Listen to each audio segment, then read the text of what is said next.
Good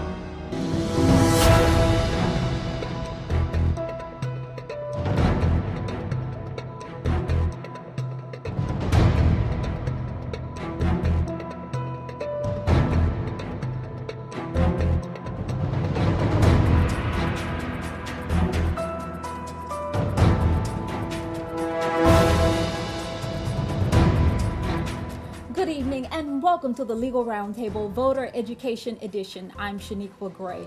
Election Day is November 6th, and tonight we are joined by the Louisiana Secretary of State, Mr. Tom Schedler, and he'll be here answering all the questions that you have about voting and the upcoming election to help make sure your vote counts. And then later on the Legal Roundtable, we'll be joined by Judge John Michael Guidry of the Louisiana Court of Appeal. He's a candidate for the Louisiana Supreme Court, and he'll be here talking about his candidacy, and also he'll be talking about the Voting Rights Act and whether it's still relevant today in light of what are being called voter suppression laws that are being passed in various states across the country. It's all about voter education tonight, right here, right now, on the Legal Roundtable Voter Education Edition.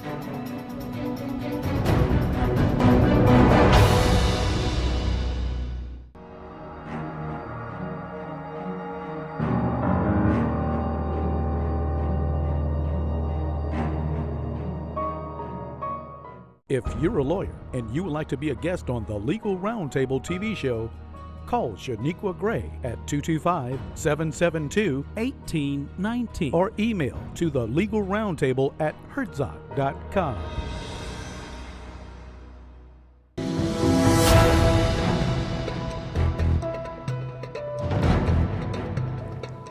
Welcome back to the Legal Roundtable Voter Education Edition. In this segment, we're talking to Louisiana Secretary of State, Tom Schedler, and he's answering all the questions you need to know about voting and the upcoming election to help make sure you're able to get out, exercise that right to vote on November 6, 2012. Thank you so much, Secretary Schedler, Thank you very much for coming on the show. We know we have an election coming up on November 6th. Most people probably know that the President of the United States will be on that ballot, but in addition to that, there are a number of local, state, and other national positions on that ballot as well, including Mayor President, various members of the Metro Council, and so forth. So I really wanted to make sure that people understood this is an important election. Yes, they're coming out. It's more than just presidential. If that's that should be enough reason, but there's more than that, and even have some constitutional amendments. Yes, we have some constitutional amendments. So hopefully people will go to the website and they will take a look at those constitutional amendments, because you really need to study those to know how you want to vote. So, Secretary Schedler, let's start from the very beginning, and let's start with the basic qualifications to be eligible to vote in the state of Louisiana. Just need to be a citizen. You need to be of both the state and the U.S., and you need to be 18 years of old in order to vote. But let me clarify that. You can register to vote at 17 as long as the election that you're going to cast your first ballot in, you will be 18. So that's just, our last day to qualify, as a voter is October 9th for the November 6th election. That's very important. You need to qualify or register to vote before October 9th. But if you're 17 and you're going to turn 18 on November 1st, you can go ahead and register and you can vote. Okay, now I know you cannot be under an order of conviction of a felony. Yes. So now exactly what that means, because I know some states do not ever allow a person who's been convicted of a felony to vote, but that's not the case in Louisiana. That's not the case in Louisiana. Okay. You cannot vote when you are convicted of a felony while you're serving time and or when you get out, maybe a halfway house or any other restricted capacitation or what have you. But as soon as you complete it with that, you can register to vote. Matter of fact, the Department of Corrections, we supply them regularly voter registration. So you have that in your packet, and if they lose it, you just go to register a voter. But once you're finished with that conviction, you've served your time and you've made peace with society, and you register to vote. And they should know, because as you indicated, they get that packet when they leave, and it lets them know. And the only caveat, one of the misconceptions is that we talked about earlier, that if I get arrested leaving here tonight and I can't parole myself out or bail myself out, and I'm still in, I have not been convicted yet. Right. So I can, with the sheriff's signature and attesting that I'm not convicted yet of a felony, not misdemeanor, felony, I can ask for a mail ballot sent to prison, and I can Okay. actually vote there. And that's important, and that's something I was going to talk about a little bit later, but while we're on it, let's just make sure people understand that if you are incarcerated, you would vote absentee just like anybody else who might be away, provided That's correct. you have not actually been convicted of that felony. That is correct, and the only Okay. caveat to that is the sheriff, you have to get the sheriff to certificate. actually sign this affidavit that you're not convicted yet, and you are there. Exactly. Okay, now let's talk about actual registration. You know, there are various ways in which a person can register. I know you can register in person, by mail, or online. Now, could you tell us exactly what documents a person needs to be able to register to vote? Because most people know that if they take their driver's license or state ID, they can register. But in some instances, for people who don't have that, are there Well, birth other documents? certificate is typically what's used in that particular instance. Mm-hmm. You know, if you had a passport, U.S. passport, that would be another, but, you know, that could be an extenuating circumstance with that. Okay. Military, potential ID, so there are other methods. Okay. And you can, we were, I think, the second state in the Right. country to allow registration online. Okay. The only thing you give up by doing that is that for the first vote you take, you have to vote in person, because Okay. they will re-verify that picture ID and that signature that you put Okay. online. And that is the case also if you mail in your voter registration ma'am. also? Right. Okay, so if And you're not the other there- thing I want to point out, you know, motor vehicle offices, libraries, school counselor's office, even social service offices will have forms available. DHH, Department of Family and Child Support. Where is the main voter registration office located? That's the register of voter. Oh, right. And that's the primary place. I mean, when people say, well, where you register to vote, I mean, if you don't It think. doesn't have to be. Yeah, you register a voter, but there are other places that I Right. just indicated. But you go Okay. to the register of voters office, each parish has a register of voter in their parish building. Okay, and of course, there's no cost to register.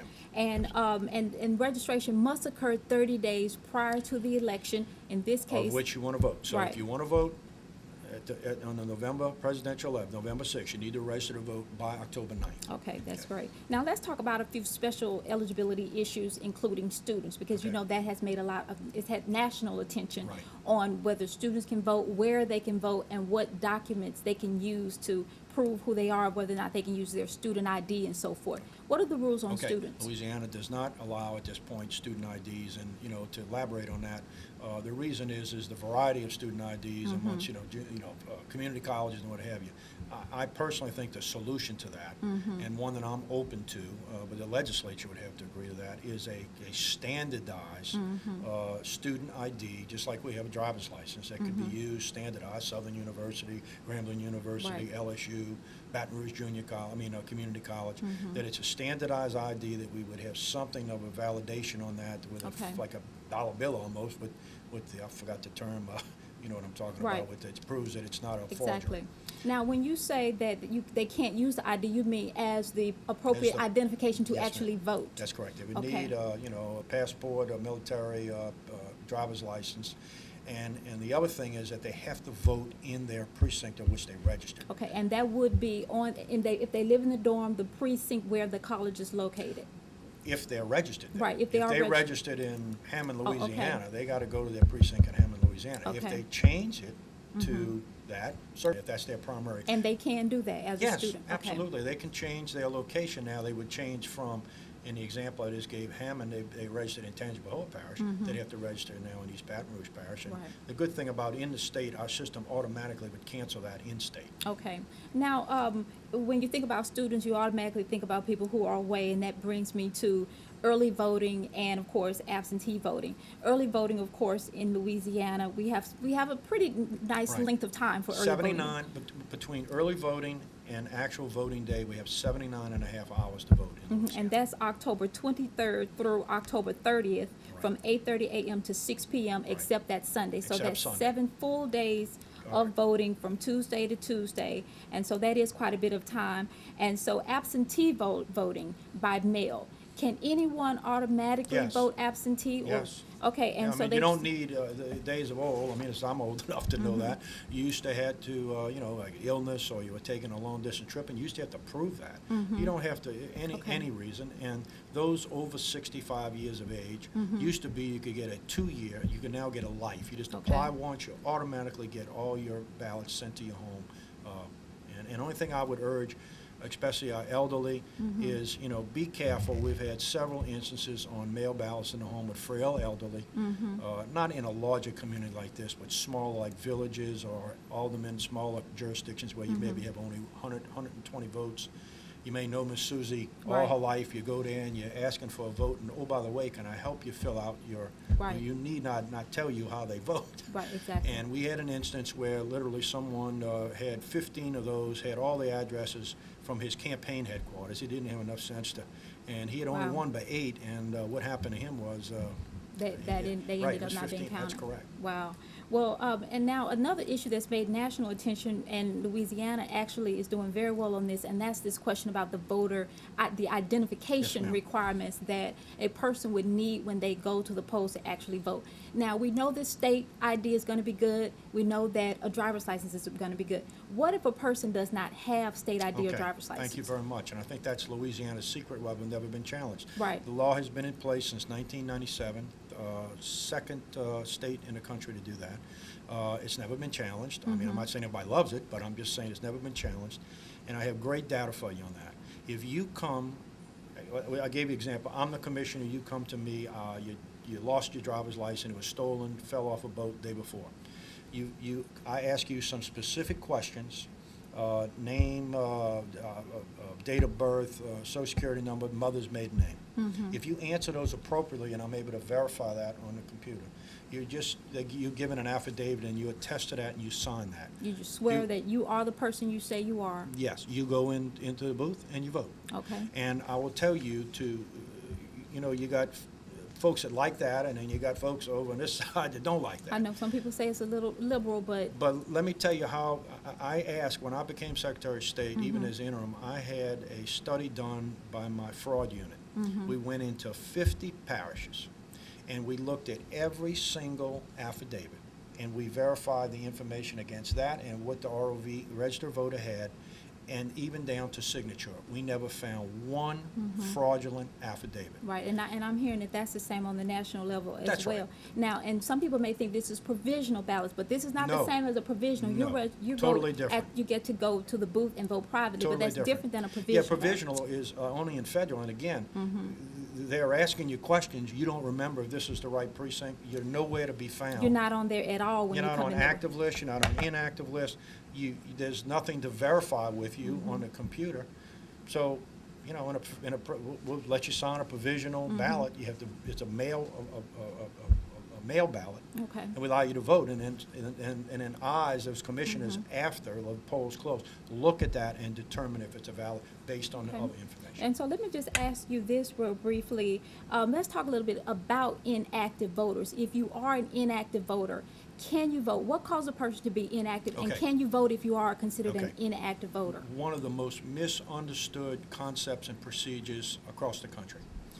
It is a federal law, the National Voting Rights Act, that forces register of voters, or whatever they call it in other states, on an annual basis to canvass their voting registration log. So we have 2.8 roughly voters, and we, through receiving list of motor vehicle registrations or other various things and services that we subscribe to, we verify typically on average 95% of our voters are where they're supposed to be in the right precinct.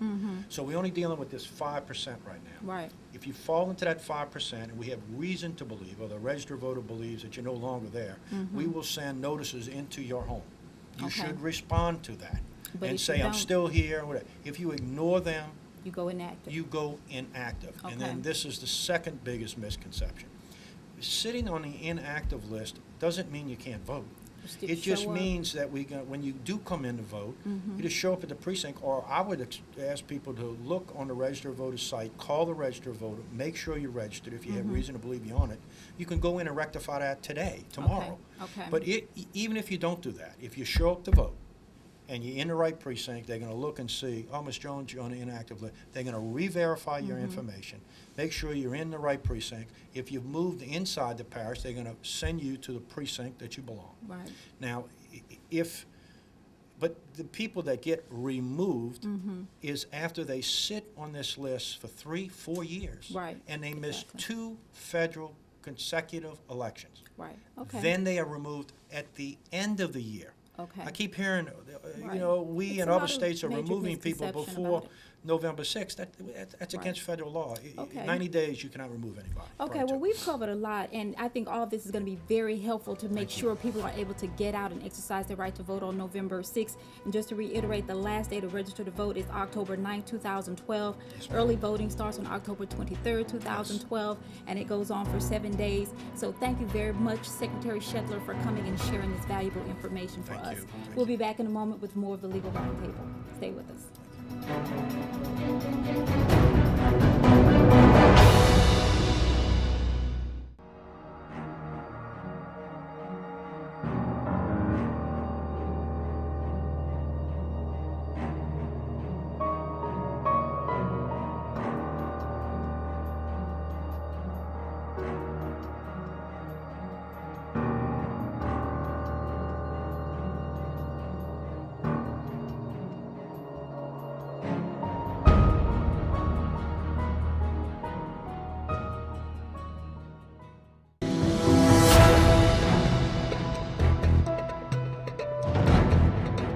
Welcome back to the Legal Roundtable Voter Education Edition. In this segment, we're talking to Judge John Michael Guidry of the First Circuit Court of Appeal. He's a candidate for Associate Justice of Louisiana Supreme Court.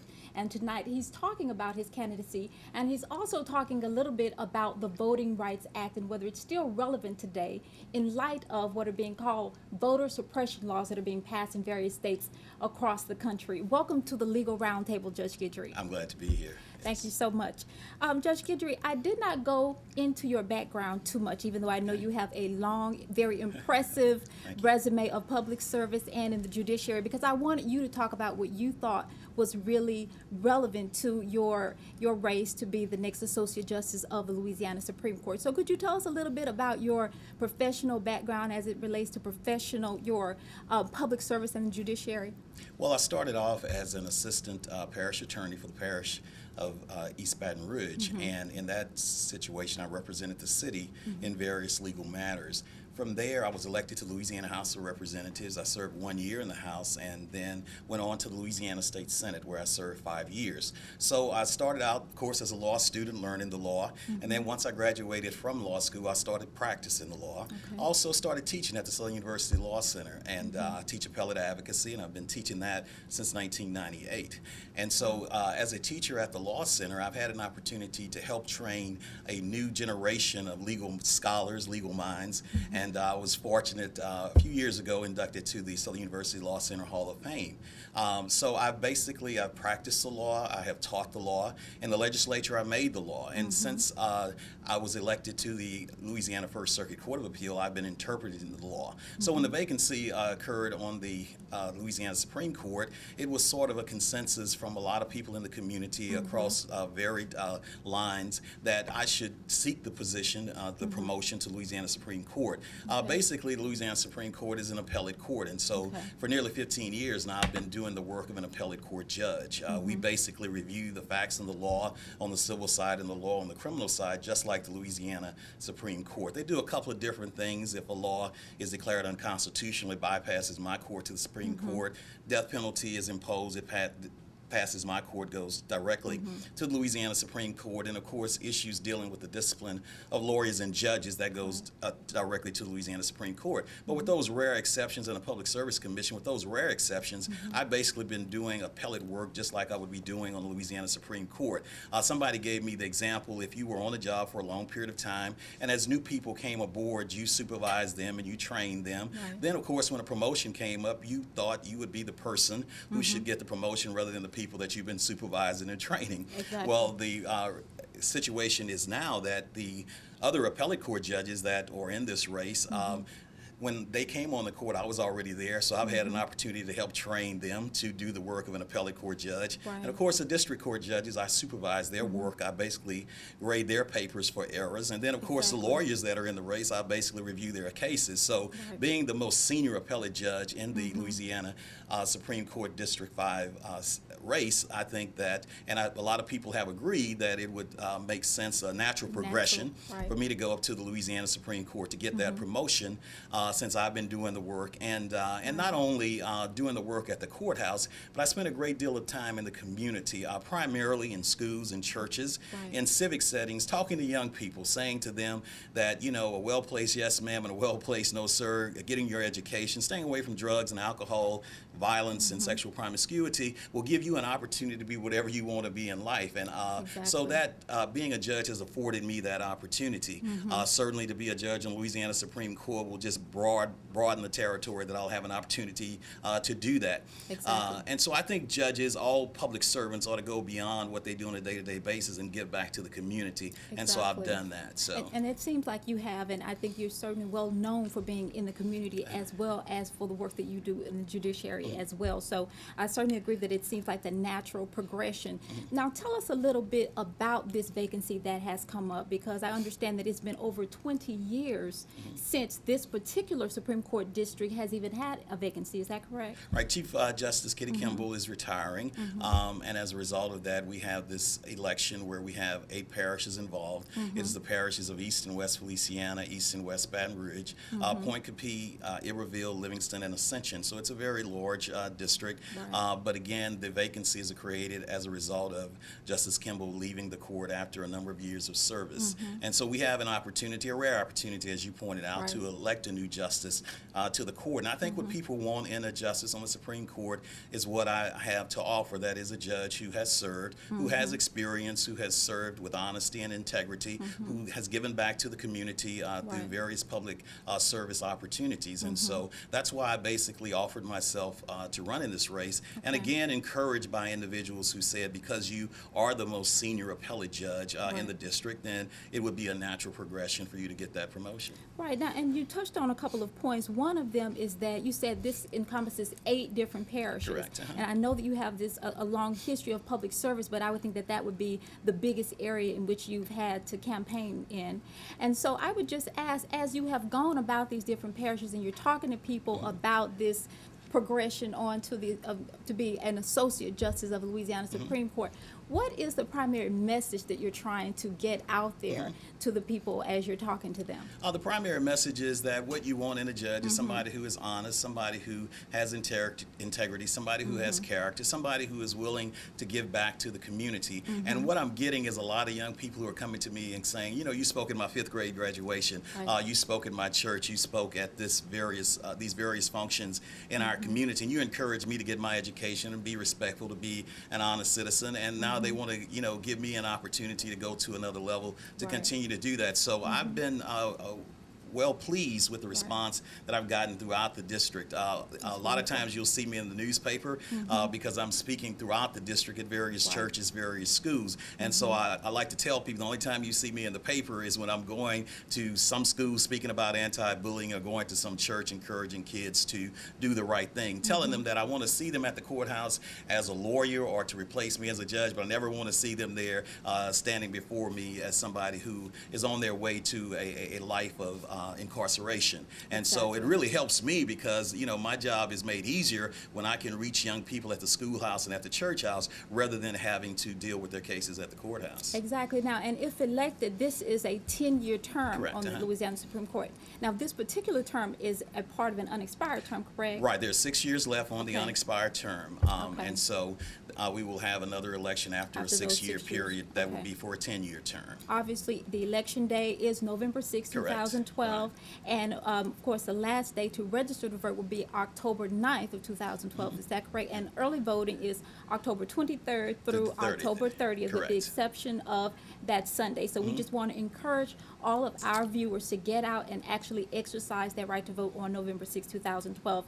And I really appreciate you stopping by to talk with us and wish you the very best of luck in your race to become the next Associate Justice of the Louisiana Supreme Court. Well, I appreciate the opportunity and the public service that your program provides to our community. And that's all we have time for on this edition of the Legal Roundtable. Join us next time for the next edition of the Legal Roundtable. Meanwhile, you can always keep up with what's going on with the show at the blog at www.thelegalroundtableshow.com. And if you would like more information about voting or the upcoming election in Louisiana, contact the Secretary of State's office at www.sos.la.gov. Till next time, I'm Shenequa L.